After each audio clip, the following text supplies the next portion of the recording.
Hey, you're listening to Blindsight. Let's go. Mental health isn't something to take lightly. It's time to fight. It's time to thrive. Let's do this. Hi there, and welcome to Blindsight. I'm Bill Lundgren, your host, and today we're going to have another conversation with our producer, Jonathan Price, because there's a topic we want to talk about today, which applies to, I think, most everybody, but has some special significance in terms of people with physical disabilities and their relationships. And we called it dependence, and we're not talking about chemical dependency. We're talking about human dependency and versus human independence and human interdependency. Those are all important words, but they get very mixed up. And so welcome, Jonathan, on the program. Thanks for having me, Bill. I'm glad to be here. I'm very dependent on you, Jonathan, for two reasons. One, I don't know how to manage the controls that you are in charge of. So I'm totally, if you decide that you've heard enough of me and you turn me off, I have no control. Well, see, I'm dependent on you every week to kind of give me that pep talk going into our episodes, and you're kind of like my therapist right before we go on the show. So it's very nice. I appreciate it. Which brings me to what I think is a crucial thing to be talking about, and that is interdependency. In other words, I have strengths that I bring to this program. You have strengths that you bring to the program, and together. Yep. We put a program together that we can share with other people. If you put me in the control room, forget it.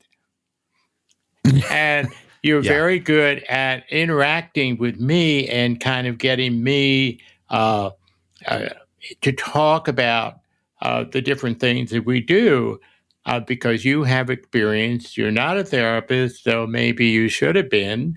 But that's what we're talking about, is this interdependency.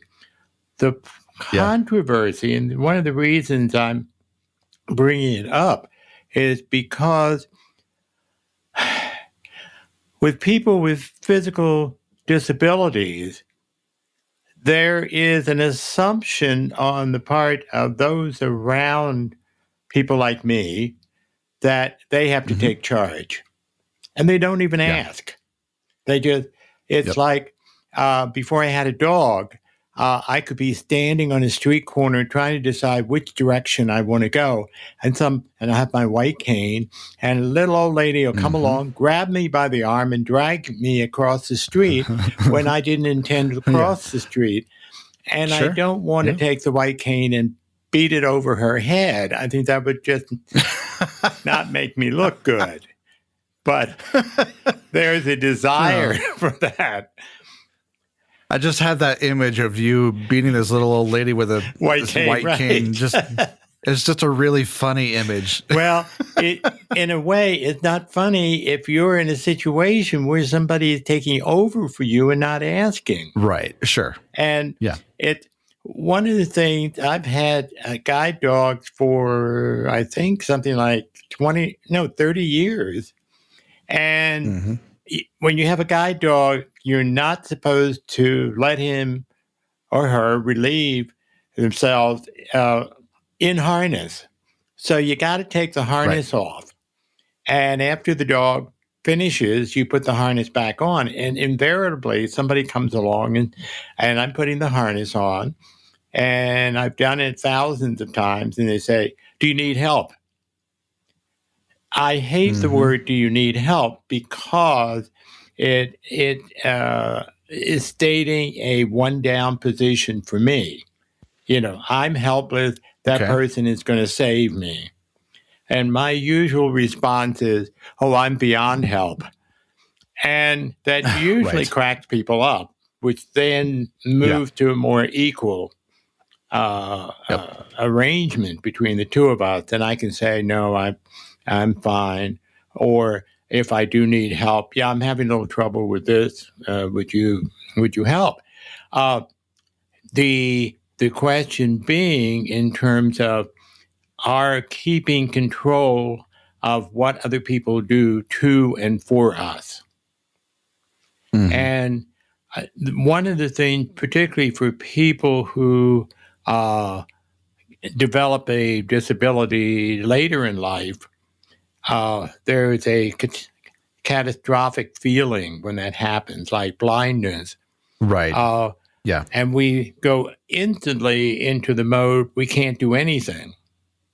The fact we've been doing just fine for years and years and years, and we have this different thing, doesn't mean that we can't do anything. It just means we have to get used to our situation. We have to find ways to work around it. And sometimes that involves another person, but we make that decision. Now, one of the sad things that happens in training people blindness skills is that some training programs don't let their students go anywhere without a sighted person, even to go to the bathroom. Right. And there's a lot of controversy because, like, the National Federation for the Blind says, no, wait a minute, you don't want to do that. You have to teach independence. And some students take that independence to mean that they're not to ask for any help from anybody, which is the other end of the spectrum. And what I went to an NFB school. I am grateful that I did that. I learned a couple things. One, I learned there were some things I already knew how to do. And I have to tell a funny story. At Christmas time, they sent a group of students with instructors out to a forest to cut down a couple of Christmas trees for the school. And when they introduced the idea, I had this picture of a bunch of blind people running around with chainsaws, chopping down 50-foot blue spruce. And this is feeling like a very violent episode, Bill. We've got beaten little old ladies and chainsaws and oh heavens. Of course, it wasn't that at all. And in fact, it was funny because we had hand saws, and some of the students didn't even know how to use hand saws. So I was teaching them how to handle a hand saw instead of my, learning something new. But at least we didn't have the chainsaws to run around with. Right. But the other thing is, and that's what I appreciated because I was finding out what I can do as well as how to do the things I couldn't do.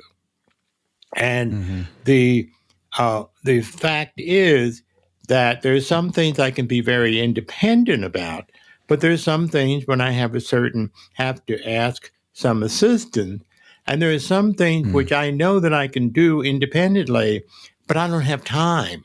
I've got to get this done right away, in which case sometimes asking a sighted person to do it is convenient for me and free me up to do some other thing. But when we go into one mode where we have to be independent about everything, then we cut off the option of a relationship with other people where there's interdependency. That's what we're talking about. In other words, there is an example is I can cook.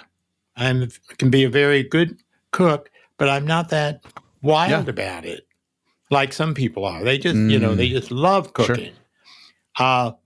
So I have been in relationships where one person loves to cook.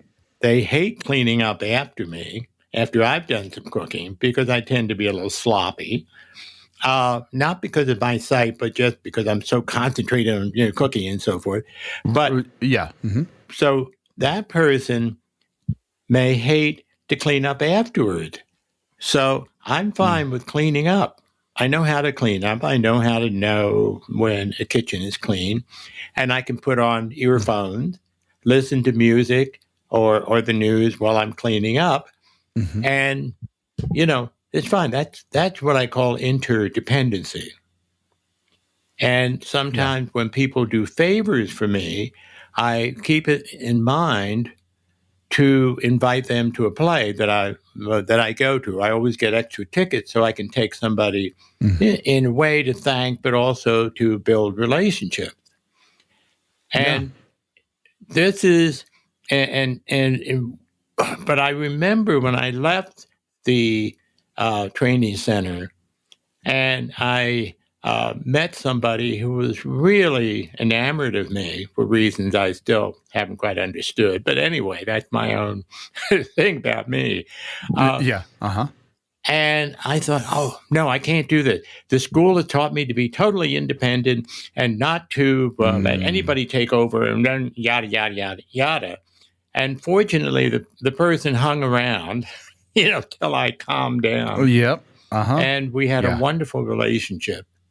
And, it was one where the interdependence, and sometimes I had to set boundaries and say, no, I need to do this. And that's fine. That's what we call boundary setting. Now, one of the things that happens, as I started to say, when you're newly blind, you believe that you can't do anything and you have to be very dependent on everybody else around you. And that's going to the other extreme.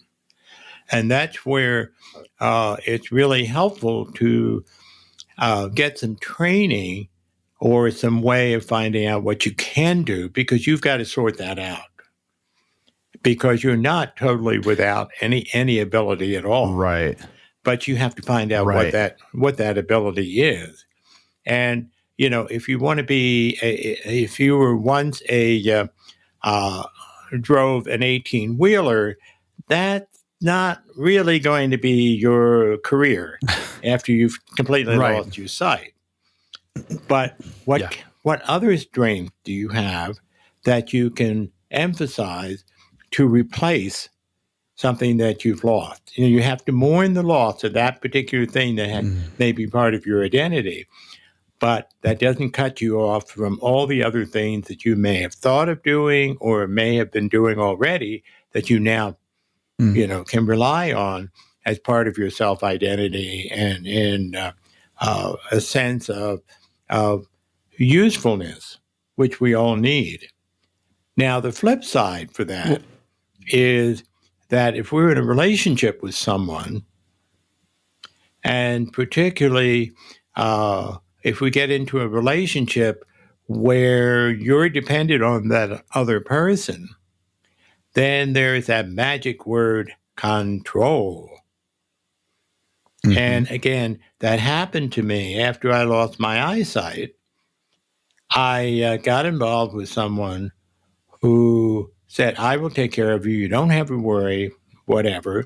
And I bought into it because I was very vulnerable then. And that person took complete control.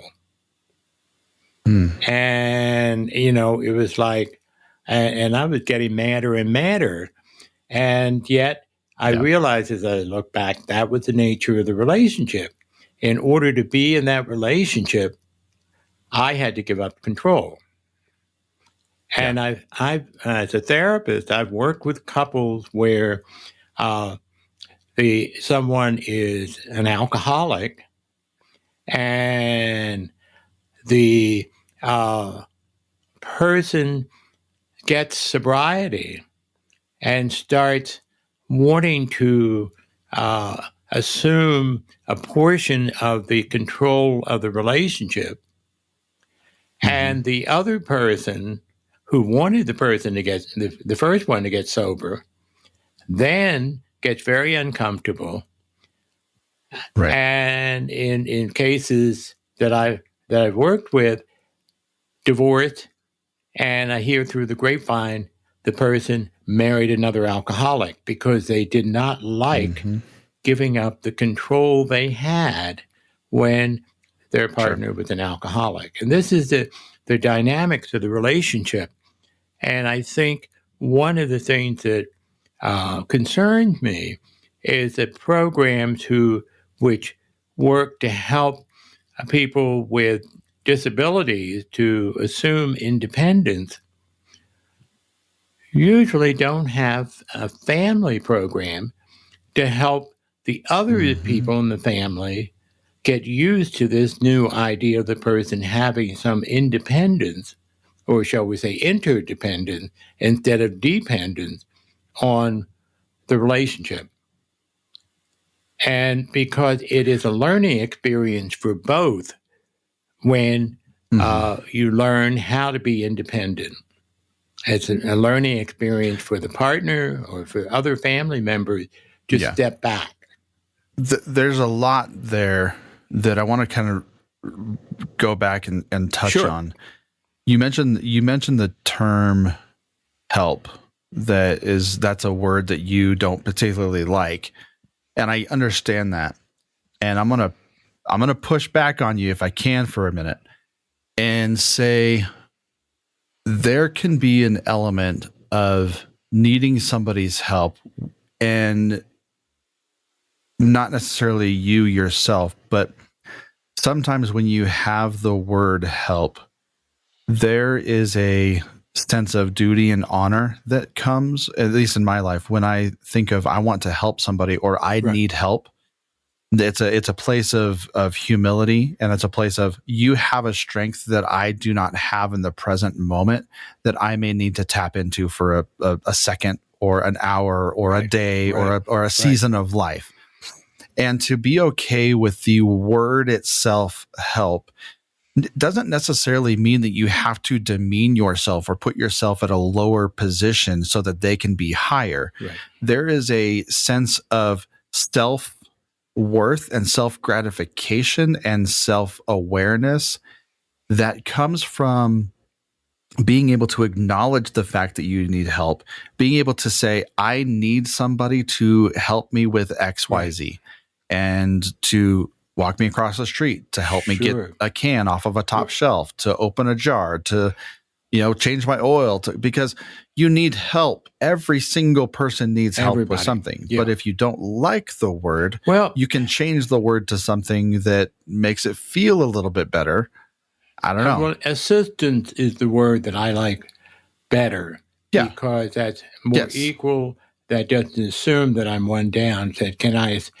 And in fact, when I do training of staff in theaters, I say, can I assist you? Or how can I assist you? Which says, you tell me what you need. And that's really what I'm trying to get across to people when I say, what works is to see yourself, as you're suggesting, as an equal to the other person, but you have a challenge that you need some assistance with. And and I think what we're talking about is the word help is more dependent on another person, whereas the term interdependence is more of a partnership. The word assistance is a partnership. How are we going to accomplish this together? Rather than you do something for me and I do something for you. And you see, I think that's a big correlation. And I see the thing that I think, and I've had some people who get very uncomfortable with it. I say, it benefits the person who's assisting you to be in that position or helping you in that, because they feel good. And as I may have mentioned this on the air before, I got confronted by a friend of mine after stumbling through trying to find them in a dark restaurant. He said, Bill, you know how you feel when you help someone, how good you feel. How dare you deny me that opportunity to have those same good feelings helping you? Right. Now, some people have taken that to mean that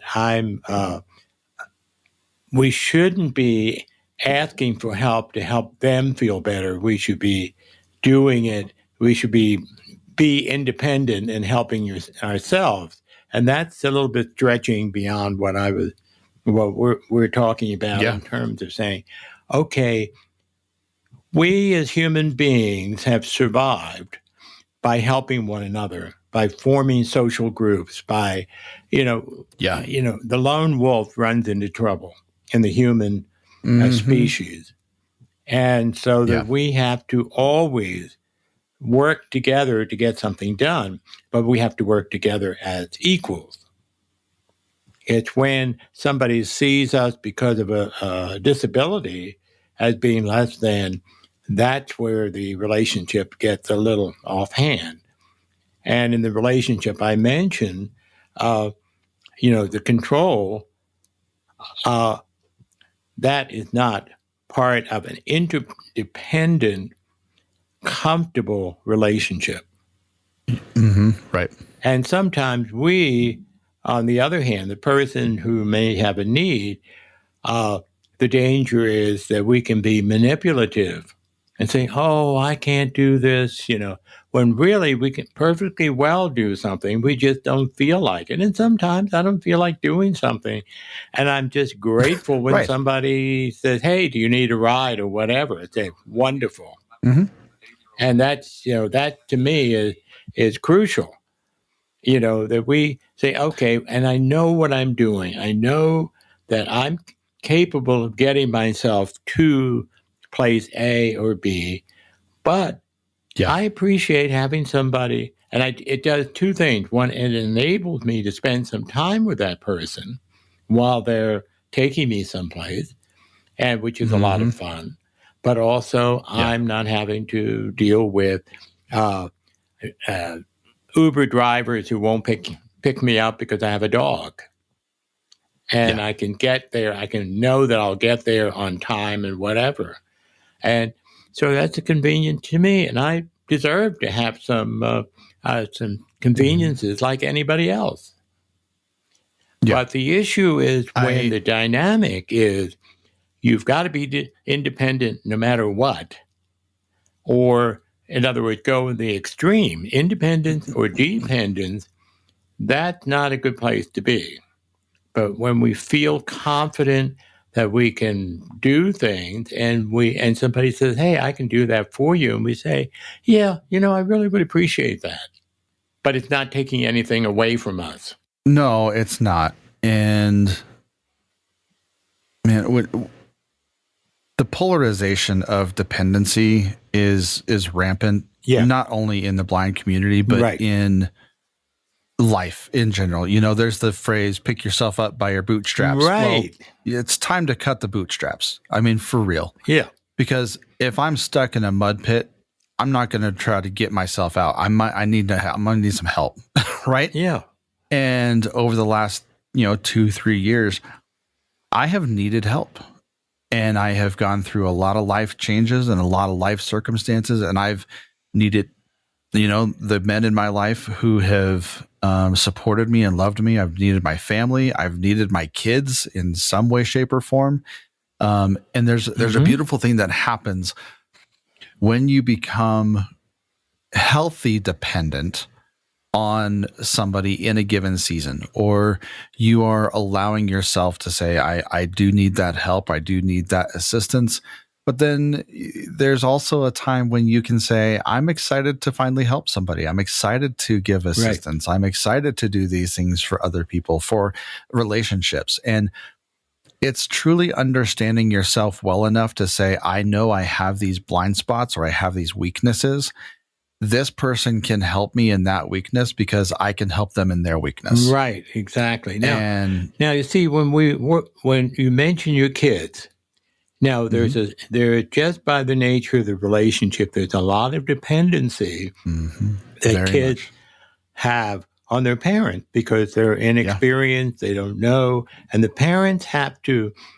And one of the difficulties with parenting, of course, you have no idea about this, is letting go and letting them. Yeah. Maybe they might even hurt themselves in some mild way. But sometimes we have to make that decision. Are they old enough to do whatever it is that they're asking for? Or do I have to help them in here? When am I helping too much and not giving them a sense of independence? Well, wisdom comes from both knowledge and experience. And it's in the asking of the questions who, what, when, where, why, and how. And sometimes in those life circumstances, when we're asking for help, we have to be okay with saying, I need to experience this so that I can learn what not to do or what to do better. And trust. Trust is a big word. Well, trust not only other people, but yourself. Right. You have to be able to push yourself enough to be able to do something when you need to do it. Like if you need to learn how to cook a dish on your own, or you want to learn how to cook on your own. Right. But there are some things that you're going to have to learn, like knife care, knife skills, stove technique, pans, ovens, like things that can actually hurt you in the kitchen, because the kitchen is a dangerous place.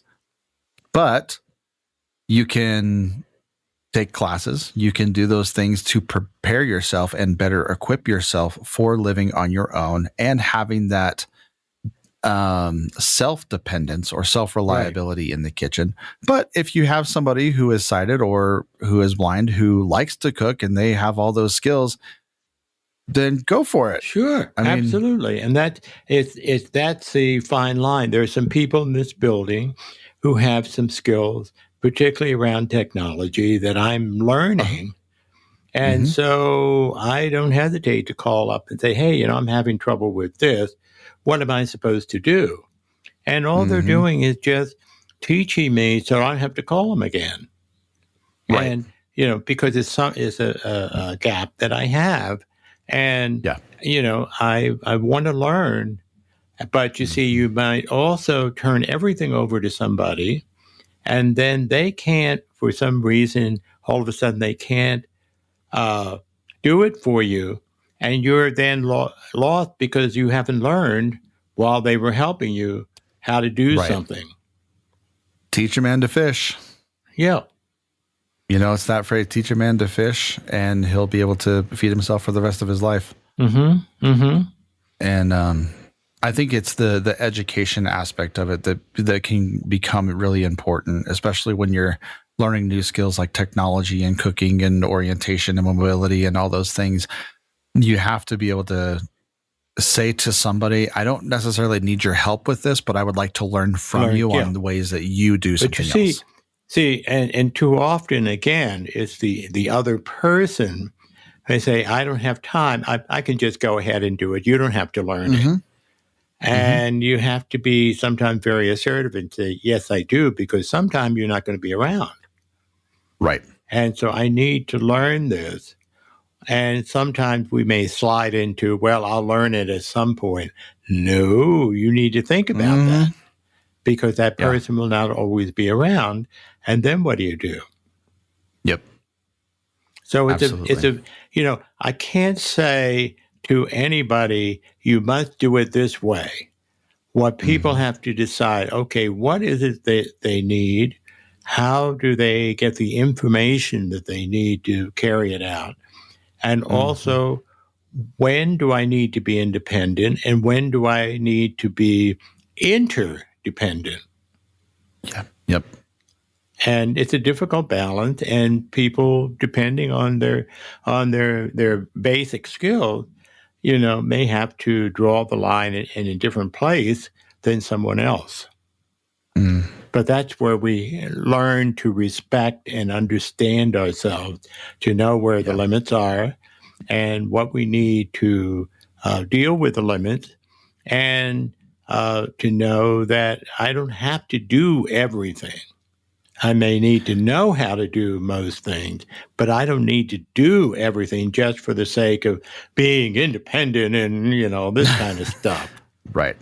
Yeah.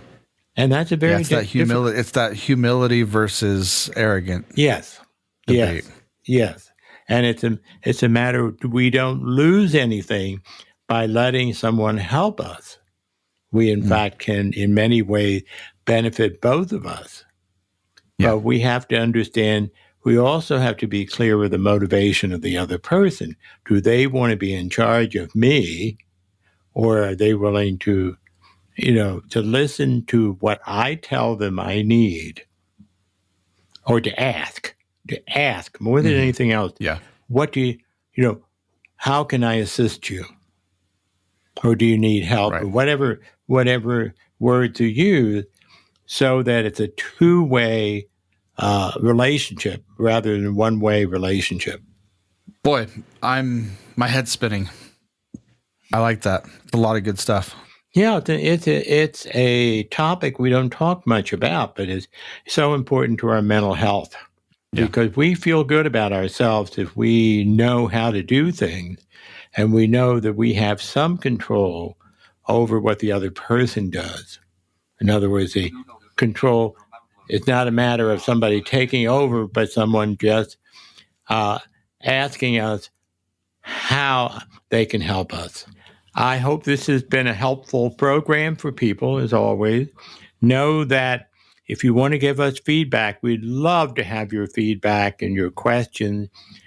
We have a feedback line at aftersight.org. You call it feedback, aftersight.org. And then we have a phone number, a helpline phone number, which is 720-712-8856. I'm going to ask Jonathan for help. Did I get it right? That was perfect. Yep. No, all of that was great. It only took 4 weeks for me to get it. But anyway, I'm a little slow.